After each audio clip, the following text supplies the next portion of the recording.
Hey friends, it's Jessica from Three Rivers Homestead, and today I thought I'd talk to you a little bit about saving money and ways that we save money here in our home.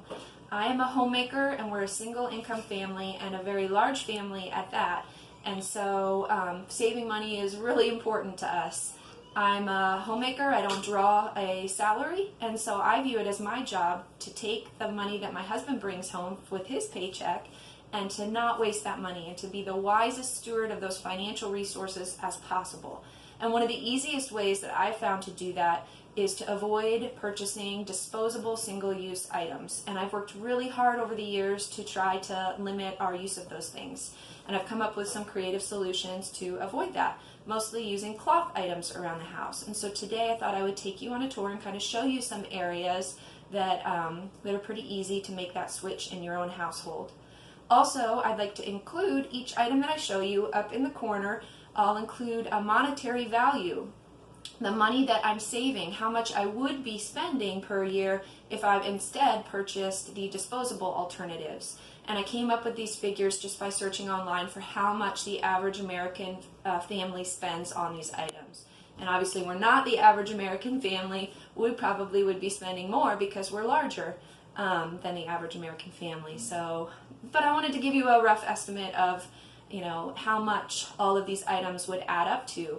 And it's sort of like giving my husband a bonus check at the end of the year. I can say, look, I've saved this much money throughout the year by avoiding buying these things, and here is money that we can keep in our bank account to do other things. So let me get started. Let's take you around the house and show you some of these ways that you can start saving money too.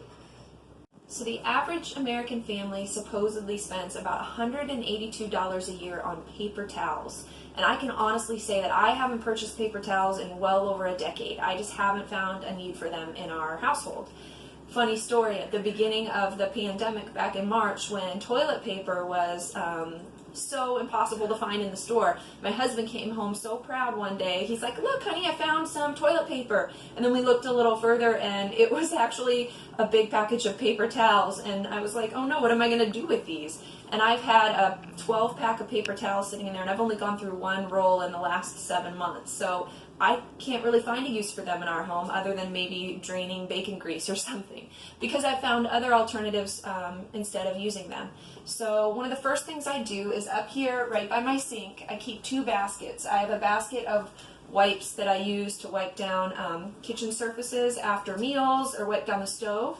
And then I have another basket of little wipes that are for cleaning up children, maybe wiping their faces after meals and things like that.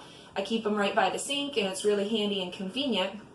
And then also up here, I keep a basket of just old hand towels.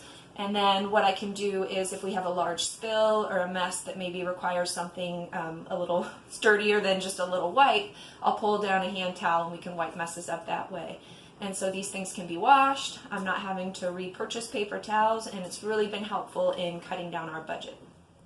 One of the very first switches I ever made in my house was to switch over from using paper napkins for meals. The average family spends over $150 every year on these paper napkins, and it's really simple to make a switch to using cloth napkins. We keep a little basket in our dining room, and we have more than enough napkins here. They don't have to be pretty, they don't have to match anything.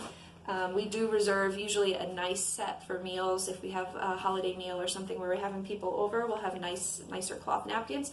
But our daily use napkins are just nothing fancy, nothing pretty. And you can even find these at the thrift store sometimes and just add them to your pile, or you can make them, sew them very easily. And that saves money. Just use them after a meal and then throw them in the wash. Okay, so most families spend about $90 a year on things like plastic wrap and other items to help just store their leftover meals. And I very rarely buy those items. What I use instead are cloth alternatives. So things like a cloth bread bag, those can be really helpful at keeping your leftover bread fresh. And then there are things like beeswax wraps that are simply a piece of cotton cloth that are dipped in beeswax, and then the beeswax serves like a plastic wrap. You can put it over a glass bowl to put the item in the fridge, and it'll seal it and keep it nice and fresh for you. And they can be used over and over again, and if the beeswax starts to wear off, you can simply dip it again, and it's really helpful. So these items and other things like that, like just reusing other storage containers and things that have lids, I don't really need to buy plastic wrap, and it saves our family a lot of money. All right, I'm in my laundry room where I keep my cleaning supplies. The average American family spends $600 or so on cleaning supplies every year. That is a ton of money. And while we do purchase a few supplies, let's say a shower cleaner, because we have high iron and we can leave rust stains in our shower, and I do like to have some cleaners for that. And I do purchase things like distilled white vinegar, and other items to help make our own homemade cleaners. There's no way I spend anywhere near $600 a year, and that's because I have a lot of reusable cleaning items in the home. Things like reusable pads. Instead of buying things like a disposable mop pad, like Swiffer pad, I have these that go on a mop pad, and I've had the same ones for nearly 4 years. They work great. I can just throw them in the washing machine and use them again, and they work perfectly. I don't need to buy dusting spray to spray down furniture. I have lots of these microfiber dusting things. There's like a wand version that I have that can reach up high, and that saves a lot of money. I've also had those for many, many years. Even things like Windex. I don't need to buy Windex to clean windows. They make special window cleaning cloths. I believe a lot of these items are Norwex. They were a gift that were given to me, and they work wonderfully.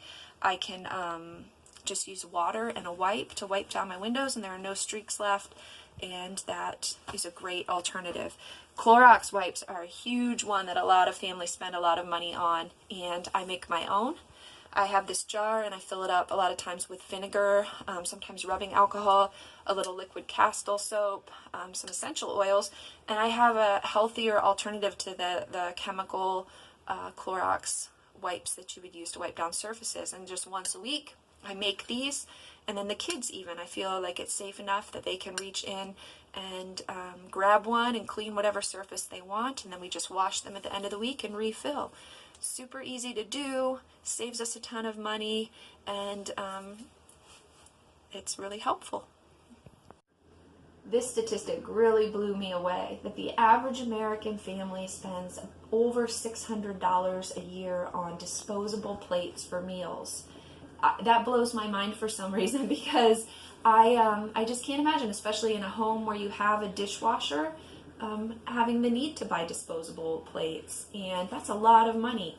When we moved to this house, even went without a dishwasher for, I'd say, 4 years, and we just recently, last spring, bought a dishwasher in our house, and it's so easy to wash dishes, and it saves us money, and it's better for the environment to do it that way. And so I guess it's really one of the easiest things you can do is just to reuse your regular plates and not buy disposable plates.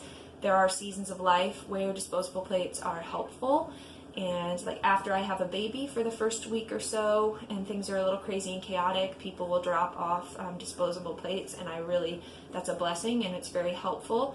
Also, during the beginning of the busy gardening season, I have purchased compostable paper plates before, and then I can reuse those paper plates as a mulch and a weed barrier in the garden after we use them. But if you're just buying the plastic coated disposable plates, you're just throwing money away in the trash. They cost about 7 cents each. So if you have a family of 9, that adds up 3 meals a day of using disposable plates, when you could simply use the plates you already have in your cupboard and put them in the dishwasher. Okay, so diapers. This is a big expense for a lot of parents. The statistics say most people spend $900 a year, but I've seen diaper prices lower than that. At places like Aldi, you can get diapers for very cheap. So I'm going to go with more like $600 a year that people probably spend on diapers. But that adds up, especially if you have more than one child in diapers. There have been times where you've had 2 or 3 children in diapers at the same time. That's a lot of money to spend on something when there is a cloth alternative. And I began cloth diapering at the very beginning of our parenting journey with my oldest son, Gabriel, and I did it very cheaply in the beginning. We used pre-fold diapers, diaper pins, and Gerber rubber pants. It's the old school way of doing it. It was really cheap to get started. I didn't have to spend a lot of money on supplies, and it worked really well. And then by the time I had my second son, Hi! People had gifted me much fancier, newer styles of cloth diapers that are pocket diapers and even all-in-one diapers, and these are even easier to use. And it just requires you to do maybe one extra load of laundry every other day, even with multiple children in diapers. So there is some cost associated with purchasing your supplies and washing the diapers, but in the long run, you're saving hundreds or thousands of dollars over the course of the years. And then to go along with that, you're not having to buy disposable cloth wipes to change or disposable paper wipes to change your diapers. If you're doing cloth diapers, you can use cloth wipes. And the average family spends over $200 a year on those as well. And these are just simply flannel scraps that are cut into little squares that I fold up and I keep in a little container. And then once a month or once a week, I make a solution of liquid castor soap, some infused witch hazel, and some essential oils. And I just shake that up in there and I have my wipes for the week, and I don't need to purchase those or worry about running out of them. So it's convenient, it saves money, it saves a lot of diapers from going into the landfill, and I think that the cloth are probably more comfortable on baby's skin as well.